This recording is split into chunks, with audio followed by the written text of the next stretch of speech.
But what I'm trying to understand is, how can you say that you're not, giving up your body if you are a stripper? Well, because I said I'm celibate. I still want to get married. I still want to have kids. And for some of us, it's hard for us to have kids.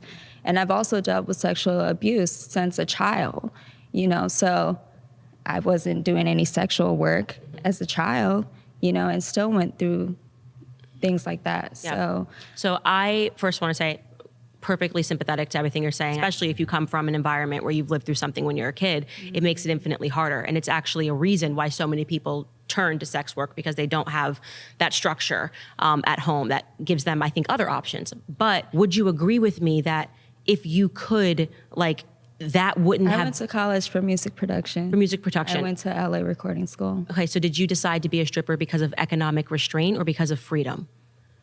For freedom. We want the choice to do whatever we want with our bodies. Okay. I don't think it matters if you do want to dress how you want to dress. That doesn't mean, you can, sexually abuse or sexually harass. Okay. Do you think the men that are being brought into the strip clubs to watch you, do you think that they're walking away and going, I did that because that woman was empowered to take off her clothes? Or do you think that they're actually devaluing women? No, I get it. I used to be that hypocrite, I said things that, I said I would never do anything like that, I totally get that.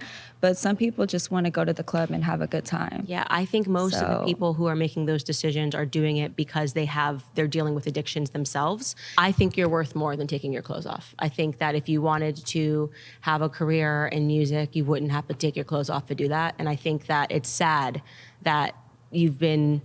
Every story is different. Every story is different, but I do think that we can make a generalization. I was at that point where I was going to college. I was working 3 jobs. I used to be a nurse.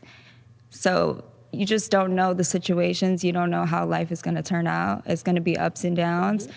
But no, I didn't want to do it. But in my situation and things that I went through, it's something that But I'm actually really glad that you said, no, I didn't want to do it, and you were put in a situation where you had to do it, because I think that's really honest.